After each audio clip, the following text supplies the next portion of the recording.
दोस्तों, आमिर खान के बेटे जुनैद खान की debut film Siddharth P Malhotra द्वारा निर्देशित महाराज, जिसके रिलीज पर बैन लगा दिया गया था, आखिरकार नेटफ्लिक्स ने इसे रिलीज कर दिया है।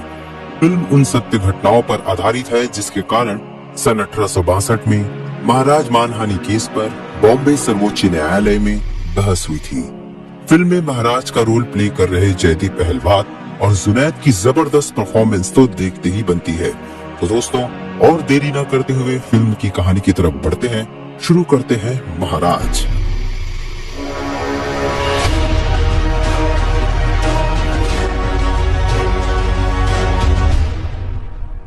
सन 1832 के एक गांव वडाल में एक वैष्णव परिवार में मूलजी जीवराज के यहाँ उनके पुत्र का जन्म होता है, जिसका नाम करसन दास रखा जाता है। करसन बहुत ही जिज्ञासु बच्चा होता है। वह जैसे जैसे बड़ा होता है उसके अनोखे और रोचक सवाल भी बढ़ते जाते हैं। जब नटखट चंचल बालक करसन 10 साल का होता है तभी उसकी माँ उसे छोड़कर चली जाती है। करसन के पिता दूसरी शादी कर लेते हैं। करसन के मामा उसे गांव से अपने साथ शहर ले आते हैं। दोस्तों, 18वीं शताब्दी में 7 द्वीपों से बना शहर बॉम्बे, जो कि एक अंग्रेज राजा को दहेज में मिला था, जिसे राजा ने ईस्ट इंडिया कंपनी को 10 पाउंड सालाना में किराए पर दिया। उस वक्त बॉम्बे एक बंदरगाह, जो कि गुजराती वैष्णव कपड़ा व्यापारियों का गढ़ था, जहां वैष्णव की 7 हवेली थी, जिसमें से एक कालबा देवी मंदिर के बीचों बीच मोटी हवेली थी, जहां हुकूमत तो अंग्रेजों की थी, पर माना जाता था जेजे को, जो कि हवेली के मुख्य महाराज थे। हवेली के पास ही करसन के मामा का घर होता है, जहां करसन वैष्णव परिवार के संस्कार और भावों के प्यार के साथ बड़ा होता है। और फिर एंट्री होती है युवा करसन अर्थात फिल्म के हीरो जुनैद की। करसन एक रास्त गुफ्तार नामक अखबार में लेख लिखता है। करसन की क्रांतिकारी सोच, जात पात से परे समाज की कुरीतियों पर सवाल उठाने वाले लेखों को न केवल आम जनता बल्कि बड़े बड़े क्रांतिकारी भी उसके लेखों को पढ़ने लगते हैं। अगले सीन में होली का दिन होता है। जब करसन मंदिर की ओर जाता है तभी उसकी मुलाकात उसकी होने वाली मंगेतर किशोरी यानी शालिनी पांडे से होती है। दोनों के बीच थोड़ी देर रोमांटिक बातें होने के बाद एंट्री होती है फिल्म के दूसरे किरदार जेजे अर्थात महाराज की। दोस्तों, जयदीप अहलवाल अपने वर्सटाइल एक्टिंग के लिए जाने जाते हैं।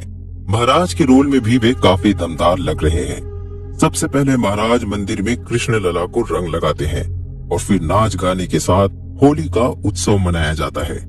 गाने के अंत में महाराज किशोरी के सीने में गुलाल लगा देते हैं, जिसे महाराज के चरण सेवा का अवसर माना जाता है। इसके बाद किशोरी महाराज के शयन कक्ष में चली जाती है, जहां महाराज उसका इंतजार करते रहते हैं। इधर करसन किशोरी को ढूंढते हुए महाराज के कक्ष के बाहर तक पहुंचता है, जहां पहले से ही लोग चरण सेवा का दृश्य खिड़की से देखते रहते हैं। जब करसन खिड़की से कक्ष के अंदर देखता है तो वह आश्चर्य से जोर से चिल्लाता है, क्योंकि कक्ष के अंदर चरण सेवा के नाम पर जेजे किशोरी के साथ जिस्माना हरकतें करता है। करसन जल्दी से दरवाजा खोलकर कक्ष के अंदर प्रवेश कर ऐसा होने से रोकता है और किशोरी से वापस चलने को कहता है। करसन के गुस्सा करने पर महाराज कहते हैं कि ये चरण सेवा बरसों से चली आ रही परंपरा है। वह किशोरी से भी कहते हैं यदि वह जाना चाहे तो जा सकती है, पर किशोरी जाने से मना कर देती है। करसन को इस बात से बहुत बुरा लगता है और वह गुस्सा होकर वहां से चला जाता है। घर आकर करसन बहुत रोता है। अगले दिन किशोरी करसन से मिलती है, पर करसन किशोरी से नाराज होता है। किशोरी को लगता है कि उसने कुछ गलत नहीं किया, बल्कि श्रद्धा से रिवाजों का पालन किया है। करसन उसे समझाने की कोशिश करता है कि महाराज रिवाज और धर्म के नाम पर उसका और उसके जैसे बाकी लड़कियों का इस्तेमाल कर रहा है। किशोरी कहती है कि आज तुम्हारी माँ जिंदा होती तो शायद तुम्हारी बहन को भी खुशी खुशी चरण सेवा के लिए भेज देती। इस बात से करसन गुस्सा होकर किशोरी पर हाथ उठाने की कोशिश करता है। करसन कहता है कि पंचायत में जुर्माना भरकर यह सगाई तोड़ देगा और उनका रिश्ता वहीं खत्म हो जाता है। दुखी किशोरी जेजे के पास वापस जाकर उसे रोते हुए करसन से रिश्ता टूटने की बात बताती है। जेजे कहता है कि वह मूर्ख है, तुम चिंता ना करो, जो होता है अच्छे के लिए होता है। इन आंसुओं से तुम्हारे पुण्य और निखर जाएंगे। आज से तुम हमारे लिए खास हो। किशोरी के साथ रात बिताने के बाद किशोरी अगले दिन वहाँ की दासी से जेजे को पूछते हुए वह दूसरे कक्ष की तरफ जाती है, जहाँ जेजे सेवा के नाम पर किशोरी के बहन को ही अपना शिकार बनाते रहता है। तभी किशोरी दरवाजा खोलकर अपनी बहन को वहाँ से भगा देती है और उसे जेजे के असली रूप का पता चल जाता है कि वह किस तरह परंपरा के नाम पर लड़कियों का फायदा उठाता है। वह अपनी बहन को घर लाकर उसे बताती है कि उसके इस गलती के कारण करसन ने उससे रिश्ता तोड़ दिया है, जिसकी खबर किशोरी के माँ बाप को भी नहीं होती। किशोरी को लगता है कि उसने करसन को हमेशा के लिए खो दिया है। इधर करसन के मामा करसन को चिल्लाते हुए कहते हैं कि तुम्हारे इस समाज सुधारक सोच के कारण तुम्हारे परिवार और किशोरी के परिवार वाले समाज में मुंह दिखाने के काबिल नहीं रहे। तभी उसकी भाभो किशोरी से विवाह करने की बात कहती है, पर करसन इससे साफ इनकार कर देता है। दोनों मामा भांजे में तीखी बहस होती है, जिसके चलते भाभो करसन को घर से निकल जाने को कहती है और करसन घर छोड़कर चला जाता है। इधर हवेली के प्रांगण में एक आदमी रोते हुए जीजे के पास आता है और उससे कहता है कि उसकी बहन लीलावती द्वारका में चरण सेवा के चलते पेट से है। वह जेजे के बच्चे की माँ बनने वाली है। जेजे कहता है कि वह एक डॉक्टर को जानता है। लीलावती को उस डॉक्टर के पास ले जाकर बच्चा गिरवा दो, जिससे लीलावती का भाई क्रोधित हो जाता है। पर लीलावती उल्टे जेजे से माफी मांगते हुए बच्चे को जन्म देने की बात कहती है। जेजे लीलावती को एक प्रसाद का लड्डू खिलाकर दोनों को वहाँ से भेज देता है। बाहर बारिश होते रहती है और करसन रास्ते से गुजरते वक्त दोनों भाई बहन को देख लेता है। गर्भवती लीलावती की हालत ठीक नहीं होती। उसका भाई मदद के लिए गुहार लगाता है। करसन मदद के लिए आगे आता है और लीलावती को हॉस्पिटल ले जाने के लिए एक हाथ गाड़ी की व्यवस्था करता है। वह मदद के लिए घरों के दरवाजे खटखटाता है, पर सभी अपने दरवाजे बंद कर देते हैं। तभी उसकी मुलाकात हवेली के ही लाल बांजी महाराज से होती है। वह उनसे इस घटना का जिक्र करता है और इसके खिलाफ आवाज उठाने की बात कहता है। तब महाराज करसन को बताते हैं कि यह हवेली ऐसे ही कितनों को निकल चुकी है। वे कहते हैं कि यदुनाथ महाराज के कारण ही हवेली में धन आया है। उनका संप्रदाय बहुत बड़ा है, लाखों लोग उनके साथ जुड़े हुए हैं। उनके ताकत के सामने हमें झुकना ही पड़ता है। जेजे के खिलाफ लड़ने के लिए वे करसन को ही प्रेरित करते हैं। करसन इस विषय में बात करने के लिए नवरोज जी भाई के पास जाते हैं, जो कि रास्ता गुफ्तार अखबार के मालिक होते हैं। नवरोज जी भाई करसन को समझाते हैं और कहते हैं कि किशोरी यहाँ आई थी, तुमने उसकी गलती तो उसे बता दी, पर उसे सुधरने का मौका नहीं दिया। तभी एक व्यक्ति भागते हुए करसन को चिल्लाते हुए आता है। करसन उसके साथ जाता है और देखता है कि बहुत भीड़ लगी हुई है। पता चलता है कि किशोरी ने कुएं में कूदकर अपनी जान दे दी है। करसन किशोरी को याद करते हुए बहुत रोता है। तभी किशोरी की बहन करसन को एक चिट्ठी ला कर देती है, जो किशोरी करसन के लिए छोड़ जाती है, जिसमें वह लिखती है कि मैं इंसान और भगवान के बीच का अंतर नहीं समझ पाई। मुझे अपने किए पर पछतावा है। तुमसे नजर मिलाने के मैं काबिल नहीं, इसलिए मैं अपनी जान दे रही हूँ। मैं जेजे की असलियत जान चुकी हूँ और उसका असली चेहरा तुम्हें समाज के सामने लाना ही होगा, तभी मेरे आत्मा को शांति मिलेगी। अगले सीन में करसन महाराज को ललकारते हुए उसके पास जाता है और उसके खिलाफ आवाज उठाने की बात कहता है। महाराज अपने पद और ताकत का रौब दिखाते हुए सनातन धर्म के नाम पर करसन पर तंज कसता है, पर करसन नहीं डरता और पूरी हिम्मत के साथ महाराज के खिलाफ लिखने, उनका असलियत पूरे समाज के सामने लाने का वादा करता है। और अगले ही दिन करसन महाराज के खिलाफ लेख लिखता है, पर उसके ही अखबार वाले उसके लेख को छापने से मना कर देते हैं। पर करसन पीछे नहीं हटता और खुद का ही एक अखबार प्रकाशन खोल लेता है। करसन अपनी पहली लेख की प्रतियां छापता है, पर वह प्रतियां लोगों तक पहुंचने से पहले ही महाराज के आदमियों द्वारा जला दी जाती है। और महाराज यह फैसला लेते हैं कि जब तक करसन गिड़गिड़ाकर उनसे माफी नहीं मांग लेता, तब तक मंगला दर्शन के लिए हवेली के दरवाजे बंद रहेंगे। महाराज यह फैसला जानबूझ कर लेते हैं, क्योंकि उन्हें पता है कि समाज के लोग बिना मंगला दर्शन के भोजन नहीं करते और उनके भूख से विवश होकर करसन को झुकना ही पड़ेगा। समाज के लोग यह सूचना देखकर करसन को लेकर काफी शोर मचाते हैं और तभी करसन भगवान की तस्वीर लेकर लोगों के बीच आता है। वह लोगों को समझाता है कि भगवान के दर्शन नहीं होते तो भी उनका नाम लेकर भोजन ग्रहण किया जा सकता है। यदि जेजे को मुझसे समस्या है तो मेरे लिए हवेली के द्वार बंद कर दे। इसमें आप सबको भला क्यों शामिल किया? और भगवान तो हर जगह है, तो हम इस भगवान की पूजा क्यों नहीं कर सकते? तभी भीड़ के बीच से विराज यानी शार्वरी वाघ की एंट्री होती है। वह करसन का सपोर्ट करते हुए उसके द्वारा लाए श्री जी की ही पूजा करने की बात कहती है। लालबान जी महाराज भी करसन को ही श्री जी का आरती करने को कहते हैं और फिर सभी लोग मिलकर हवेली के बाहर ही श्री जी की तस्वीर की पूजा आरती करते हैं। अगले सीन में विराज काम मांगने के लिए करसन के दफ्तर आ जाती है, पर करसन बिना पगार के काम देने की शर्त रखता है। विराज मान जाती है और ड्यूटी ज्वाइन कर लेती है। इधर जेजे करसन के पिता को बुलाकर करसन के बारे में बताता है कि वो कैसे हवेली की परंपरा को भंग कर रहा है। यदि वह नहीं रुका तो हवेली के परंपरा को बनाए रखने के लिए उसे खत्म भी कर सकता है। करसन के पिता उसके दफ्तर पहुंच जाते हैं और जेजे से माफी मांगने को कहते हैं। यदि उसने ऐसा नहीं किया तो बाप बेटे का रिश्ता खत्म हो जाएगा। ऐसा कहकर वे वहां से चले जाते हैं। करसन विराज को बताता है कि उससे सभी रिश्ते धीरे धीरे करके टूटते जा रहे हैं।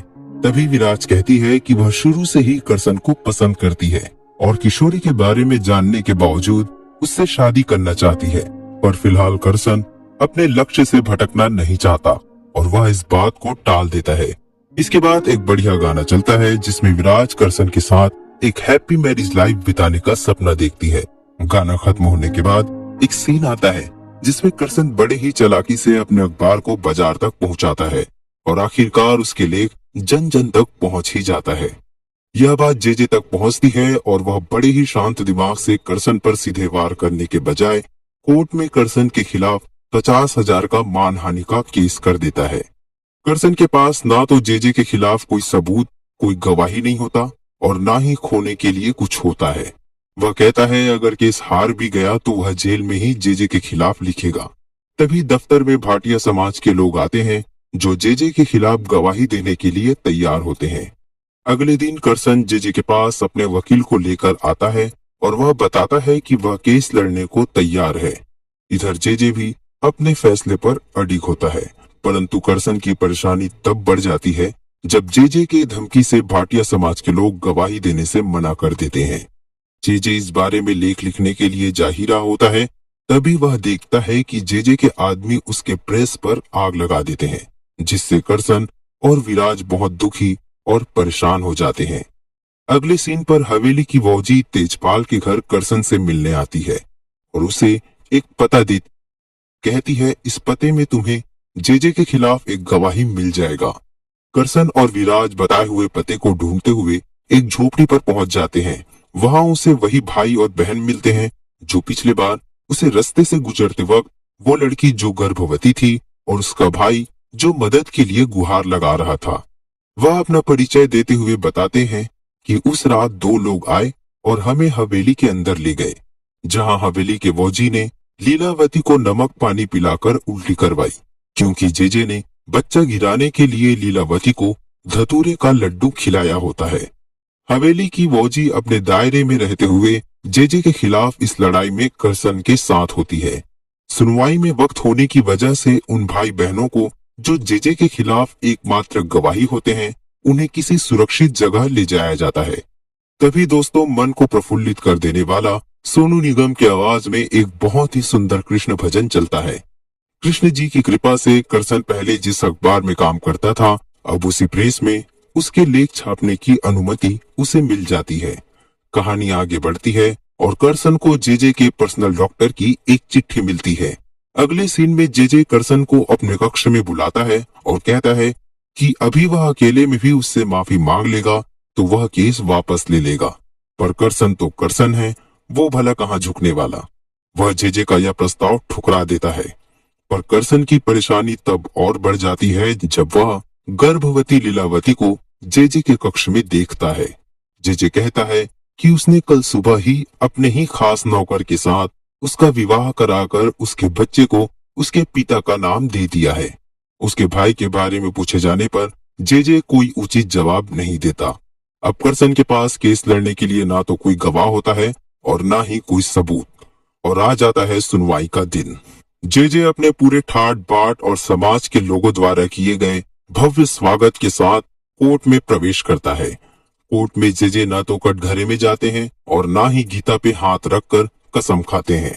वह अपने ही मंगाए शाही कुर्सी में बैठकर बातें करते हैं। वकीलों के समझाने के बाद जेजे गीता की कसम खाता है और कार्यवाही शुरू की जाती है। कटघरे में सबसे पहले जेजे के पर्सनल डॉक्टर को बुलाया जाता है, जो इस बात का खुलासा करता है कि जेजे एक गुप्त रोग, जिसे सिफिलिस कहा जाता है, से ग्रसित होता है।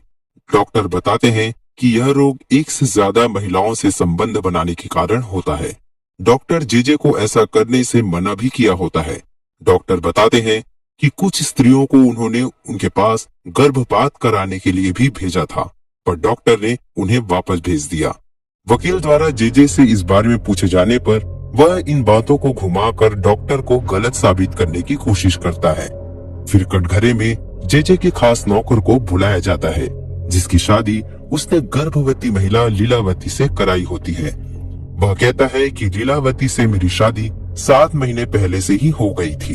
उसके पेट में जो बच्चा पल रहा है वह भी मेरा ही है। करसन का वकील अदालत को यह बात बताता है कि यह झूठ बोल रहा है। लीलावती का रेप किया गया था और उसकी शादी जबरदस्ती इस नौकर से कराई गई थी। तभी जेजे वकील को डराता है कि सोच समझ कर बोलो, बाहर हजारों की संख्या में उसके भक्त खड़े हैं। यदि उन्हें पता चला कि उनके भगवान पर लांछन लगाया जा रहा है तो वह उसे छोड़ेंगे नहीं। एक व्यक्ति कोर्ट में चल रही मुख्य बातों को बाहर खड़े जेजे के भक्तों को बताते जाता है। अब कटघरे में करसन को बुलाया जाता है। करसन से उसका वकील चरण सेवा के बारे में पूछता है कि यह क्या होता है। करसन कहता है कि इसका मतलब पर स्त्री से संभोग करना होता है और कुछ उचित मूल्य का भुगतान कर इस संभोग के दृश्य को खिड़की से देख भी सकते हैं। इसके बाद जेजे परंपरा का नाम लेकर इस चरण सेवा के द्वारा भक्तों को मोक्ष का अनुभव कराने का दावा करते हैं। इसके बाद जेजे का वकील करसन पर आरोप लगाता है कि वह जेजे के खिलाफ इसलिए है क्योंकि वह नाम और पैसा चाहता है। करसन फिर अदालत को अपने बारे में, अपने कर्तव्य और उद्देश्यों के बारे में विस्तार पूर्वक से बताता है। ऐसा कहीं भी नहीं लिखा है कि स्त्री को शादी से पहले किसी महाराज के पास सौंपा जाए। इस बीच जेजे और करसन के बीच बहस होती है। करसन कहता है, ये लोग सीधे साधे अनपढ़ हैं और आप ज्ञानी होकर इनके भोलेपन का गलत फायदा उठाते हैं। करसन अदालत के साथ साथ वहां बैठे समाज के लोगों को भी सही और गलत के भेद के बारे में बताता है और कहता है, यदि इसके बावजूद इस लड़ाई में मेरा कोई साथ नहीं देता तो मैं अकेले ही लड़ाई जारी रखूंगा। तभी करसन की भावो आगे आकर करसन के साथ आने की हामी भरती है। धीरे धीरे कोर्ट में बैठी सभी महिलाएं जेजे के खिलाफ गवाही देने के लिए आगे आती हैं। महिलाओं के साथ साथ पुरुष भी अपनी बहू बेटी के साथ जेजे के खिलाफ आगे आते हैं और आखिरकार कोर्ट करसन को महाराज के मानहानि के केस से बरी कर देती है और जेजे के खिलाफ क्रिमिनल चार्ज लगाने के बारे में विचार करती है। जेजे कोर्ट से बाहर आता है, पर इस बार लोगों की आंखों में श्रद्धा नहीं बल्कि क्रोध होता है। दोस्तों, इस लड़ाई के कारण चरण सेवा जैसी प्रथाएं बंद हुई और साबित हुआ कि कानून से ऊपर कोई महाराज नहीं। आज हम जिस स्वच्छ समाज में रह रहे हैं वह करसन दास जैसे समाज सुधारकों की वजह से ही है।